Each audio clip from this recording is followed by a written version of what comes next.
Hello guys, कैसे हैं आप सब। आई होप आप सबकी तैयारी बहुत अच्छी चल रही होगी।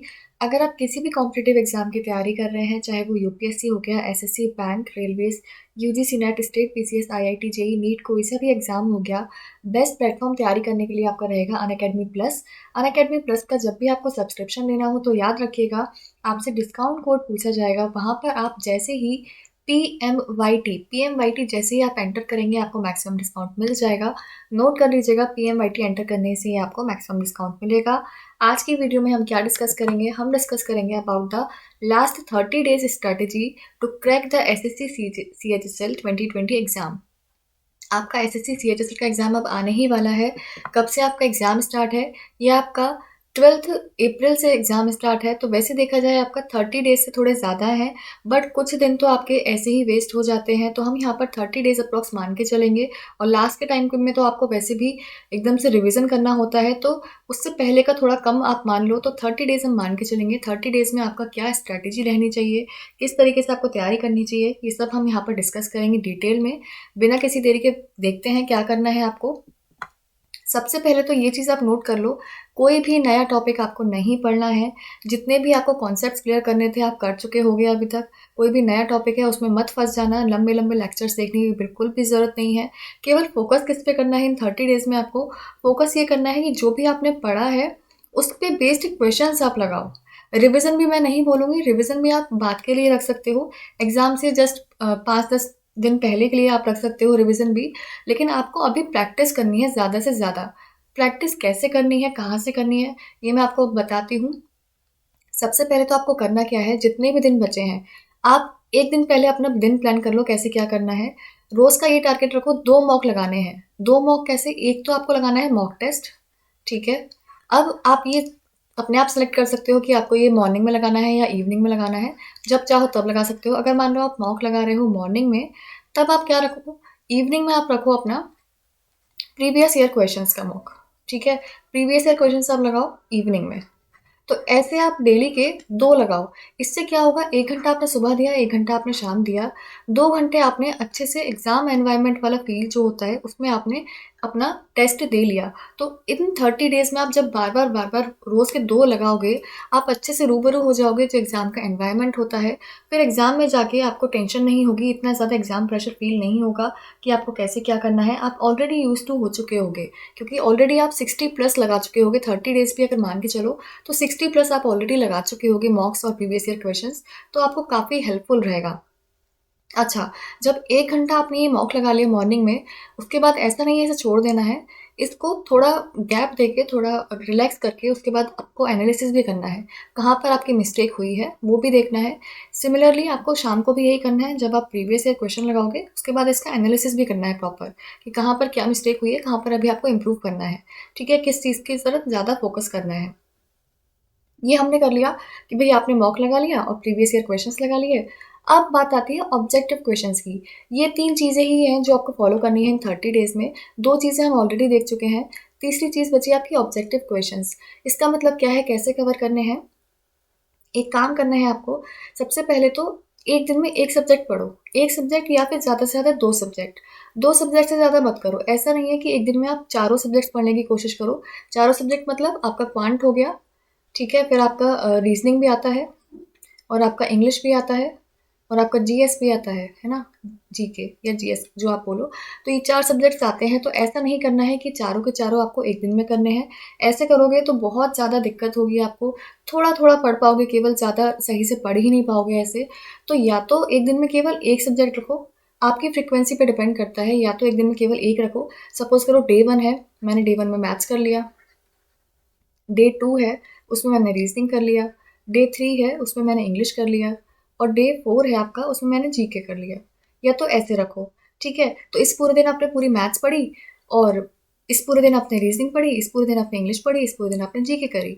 तो जब आप पूरा पूरा दिन एक सब्जेक्ट पढ़ोगे तो उस सब्जेक्ट में काफ़ी डीप में आप ऑलरेडी जा चुके होगे, आपके थोड़ा माइंड में वही घूमने लगेगा। तो इस टाइप से आप कर सकते हो। फिर वापस से जब डे 5 आएगा, वापस से अपने मैथ पे पहुंच जाओ, ठीक है। तो ये कर सकते हो।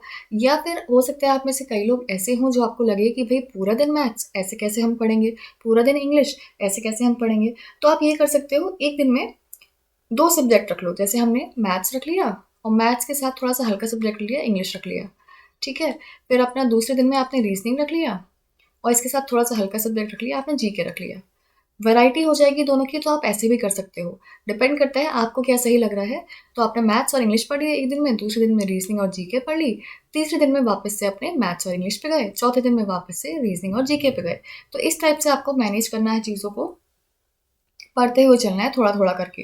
अब बात करें, सब्जेक्ट तो हमने देख लिए, लेकिन इन सब्जेक्ट्स को कवर कैसे करना है। अब जैसे सपोज करो मेरा आज पढ़ना पढ़ना है मैथ्स मुझे, तो मैथ्स में मैं क्या करूँगी, सबसे पहले एक एक चैप्टर उठाओ। इंपॉर्टेंस देखो कौन से चैप्टर की सबसे ज़्यादा है। सपोज करो मैंने उठाया आपका ज्योमेट्री, ठीक है, मुझे पता है ज्योमेट्री में से काफ़ी ज़्यादा क्वेश्चंस आते हैं। ज्योमेट्री मैंने उठाया, मैं चैप्टर खोलूंगी, मैं थ्योरी नहीं पढ़ूंगी इसके बिल्कुल भी, कॉन्सेप्ट्स ऑलरेडी क्लियर हैं, थ्योरी नहीं पढ़ूंगी। केवल क्वेश्चंस पे जाओ, ऑब्जेक्टिव क्वेश्चंस जो हैं, एमसीक्यूज जो हैं, उन पर जाओ, सीधे सीधे सॉल्व करने लग जाओ, जो जो इंपॉर्टेंट है सब सॉल्व करो। और हाँ, ऐसा नहीं है कि एक एक क्वेश्चन आप सॉल्व कर रहे हो, इतना टाइम नहीं बचा है कि एक एक क्वेश्चन सॉल्व करोगे।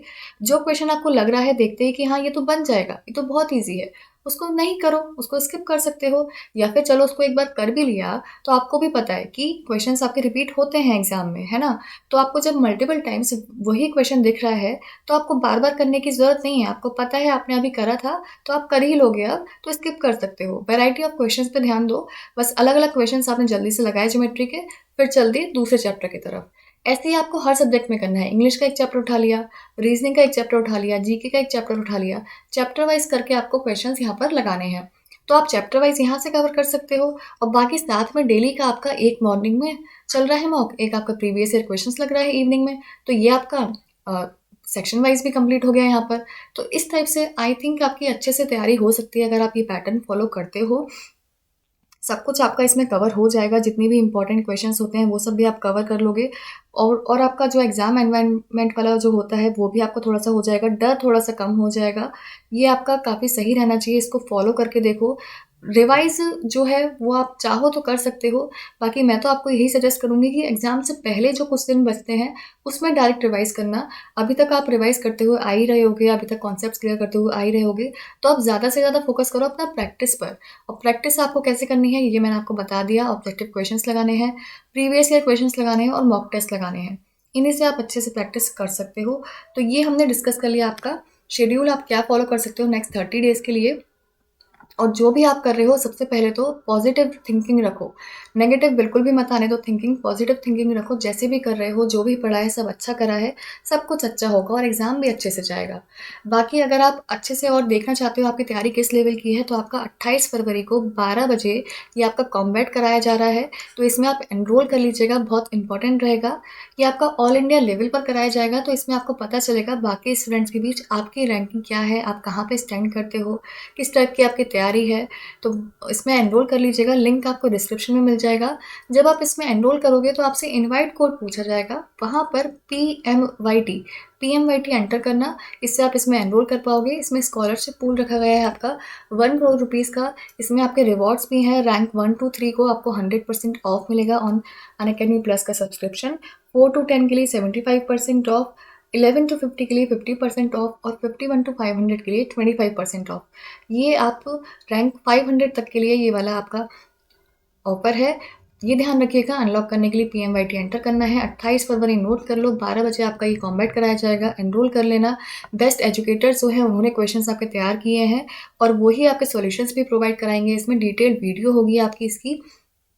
इसके अलावा आप अच्छे से तैयारी करना चाहते हो तो काफ़ी सारे बैचेस भी आपके लिए स्टार्ट किए गए हैं, किसी भी बैच में आप एनरोल कर सकते हो। बेस्ट एजुकेटर्स आपको यहाँ पर पढ़ाएंगे, कोई भी डाउट होगा सब कुछ आपका सॉल्व किया जाएगा। PDF स्टडी मटेरियल भी प्रोवाइड कराया जाएगा, वीकली मॉक टेस्ट भी आपके कराए जाते हैं, क्विजेस भी कराई जाती हैं। ये आपका अचीवर्स बैच, सफलता बैच, काफ़ी सारे बैचेस हैं। अपने अकॉर्डिंग आप देख लेना आपको कौन सी बैच में एनरोल करना है। और ऐसा नहीं है कि केवल एक बैच में एनरोल कर सकते हो, मल्टीपल बैचेस में आप एनरोल कर सकते हो, जिस भी एग्जाम को आप टारगेट कर रहे हो उसके अकॉर्डिंग। आपको करना क्या होता है, अनअकैडमी प्लस का सब्सक्रिप्शन लेना होता है केवल एक बार। जैसे हम बात करें अगर एसएससी की, तो आपको सबसे पहले तो एसएससी कैटेगरी चूज़ करनी पड़ेगी। उसके बाद 24 मंथ्स का आपको प्लान चूज़ करना है। मैक्सिमम बच्चे यही चूज़ करते हैं और मैक्सिमम डिस्काउंट भी आपको इसी में मिलता है, तो मैं आपको यही सजेस्ट करूँगी। ध्यान रखना, जब आपसे कोड पूछा जाएगा PMYT एंटर करना होता है आपको। PMYT एंटर करने से ही आपको मैक्सिमम डिस्काउंट मिलता है। साथ ही यहाँ पर जो आपके क्रेडिट्स होते हैं उनको भी रिडीम कर लेना, इससे आपको मैक्सिमम डिस्काउंट मिलेगा। और इसके अलावा आप किसी और भी एग्ज़ाम की अगर तैयारी कर रहे हो, तब भी आपका पीएमवाईटी अप्लाई होगा, हर कैटेगरी पर अप्लाई होता है। और प्लस के सब्सक्रिप्शन में आपका सारे ही बैचेस इंक्लूड हो जाते हैं, ऐसा नहीं है केवल एक बैच मिलेगा। और live class, mock test, class PDF, doubt sessions, class recordings, सब कुछ इसमें अवेलेबल हो जाता है आपका। बिल्कुल भी चिंता करने की ज़रूरत ही नहीं है, किसी भी एग्ज़ाम की आप तैयारी कर रहे हो, बेस्ट प्लेटफॉर्म है अनअकैडमी। पीएमवाईटी बस नोट कर लो, जब भी आप सब्सक्रिप्शन लो तो पीएमवाईटी अप्लाई कर देना, इससे आपको मैक्सिमम डिस्काउंट मिल जाएगा।